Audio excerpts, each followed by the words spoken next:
ओम चैतन्यं शाश्वतं शान्तं व्योमातीतं निरंजनं नादबिन्दुकलातीतं तस्मै श्री गुरुवे नमः। सर्ववेदांत सिद्धांत गोचरं तं गोचरं गोविंदं परमानंदं सद्गुरुं प्रणतोऽस्म्यहम्। सच्चिदानंदरूपाय विश्वोत्पत्त्यादिहेतवे तापत्रय विनाशाय श्री कृष्णाय वयं नमः। बोलो सतगुरुदेव भगवान की जय। आज हम आपको वेदांत के प्रसंग में प्रश्न है कि सप्त भूमिका के बारे में बताएं। ये 7 भूमिकाएं कौन सी हैं? 7 सीढ़ी परमात्मा को प्राप्त करने की कौन सी है? सबसे पहली है मानव जीवन में शुभेच्छा। शुभेच्छा उसे कहते हैं जो अपना आत्म कल्याण करने के लिए कुछ अंतःकरण में शुभ इच्छा जागृत होती है, शुभ करने की इच्छा। अब शुभ करने में तो मकान बनाना, नौकरी लगाना ये नहीं, संसार से संबंधित नहीं, आत्म कल्याण से संबंधित है। उसका वेदांत में बताया है कि सबसे पहली सीढ़ी है शुभेच्छा। शुभेच्छा का मतलब है शुभ इच्छा, अपना आत्म कल्याण करने के लिए हमें ये जिज्ञासा हुई क्योंकि दुर्लभम त्रयमेतेत्तम मुमुक्षुत्तम मनुष्योत्तम और महापुरुष संश्रय है। तो ये जैसे मुमुक्षा होती है कुछ जानने की, ऐसे ही एक आत्म कल्याण की इच्छा होती है, उसको शुभेच्छा बोलते हैं। कैसी शुभेच्छा? जहाँ सत्संग हो रहा है, गुरु के दरवाजे पे जाना है, सत्संग सुनना है, ज्ञान लेना है, कुछ आत्म कल्याण के लिए महापुरुषों का साथ करना है, कथा भागवत सुनना है। ये क्या है? ये सब आध्यात्मिक कर्म जितने जागृत होते हैं उसको शुभेच्छा बोलते हैं। दूसरा है, अब हम शुभेच्छा हुई तो हम सत्संग में चले गए, कोई महापुरुष गुरुदेव सत्संग बोल रहे हैं तो उसमें चले गए। अब जाकर के शुभविचारणा, नंबर 2 आई शुभविचारणा। ये दूसरी भूमिका है। शुभविचारणा क्या है?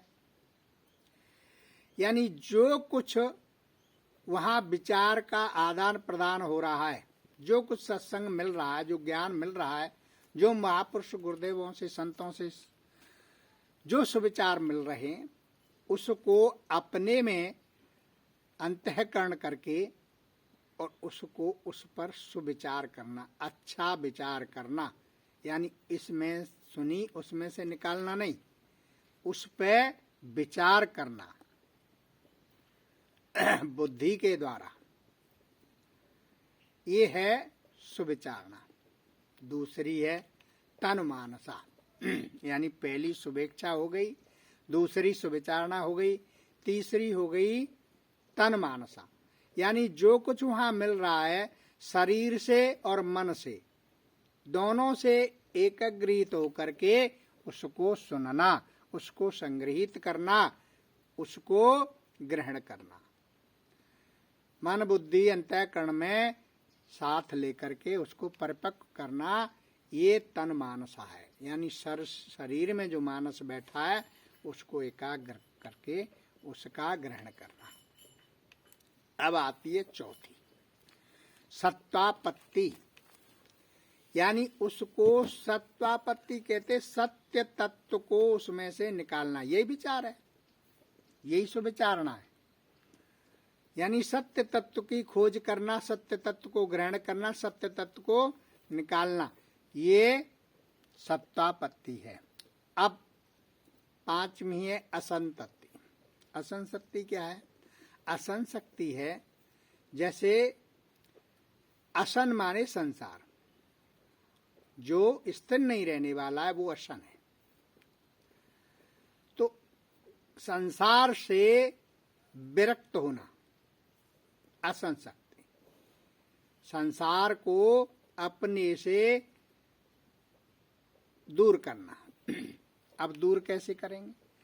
गुफा में पहाड़ पर जा करके नहीं बैठ जाएंगे, क्योंकि वो तो संसार में ही है, गुफा और पहाड़ जो है।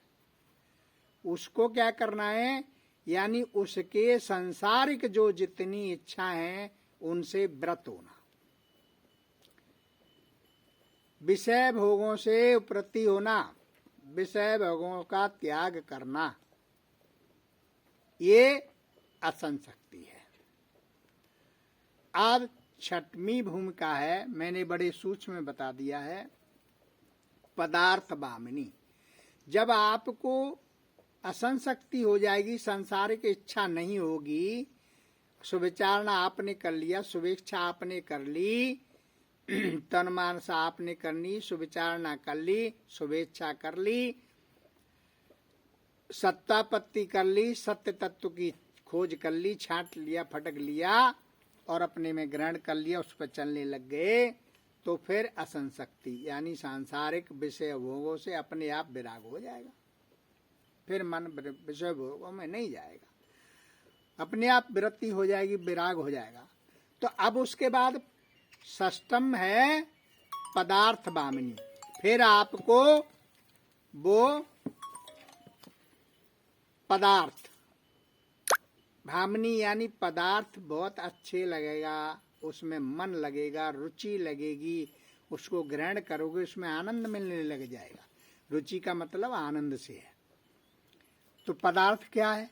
यहाँ पदार्थ सांसारिक पदार्थ नहीं, यहाँ तो सिर्फ आत्मा को पदार्थ कहा है। वेदांतिक शब्द से यहाँ पदार्थ जो है वो आत्मा को कहा है, भूमा को कहा है। तो वो पदार्थ भामिनी यानी उसमें रुचि लग जाएगी, उसमें आपको आनंद आने लग जाएगा। और आनंद तभी आएगा जब हम उसको ठीक से समझ लेंगे, गुरु के सानिध्य में जाके, महापुरुष के सानिध्य में जाके और संतों के सानिध्य में जाकर के। तो वो है पदार्थ भामिनी, ये षष्ठम भूमिका है। इसके बाद में तुर्यगा तो अपने आप ही हो जाएगी, करने की जरूरत नहीं है। जब आपको आनंद आने लग जाएगा, जब आपका आत्मा से परमात्मा का योग हो जाएगा और आनंद की अनुभूति हो जाएगी, तो फिर परमानंद में विलीन हो जाओगे। तो फिर तुर्यगा अवस्था तो अपने आप हो जाती है। इसको सप्तम भूमिका कहते हैं। इसके बाद कुछ करने की जरूरत नहीं, फिर तो मोक्ष ही प्राप्त हो जाती है, उसके बाद कुछ नहीं।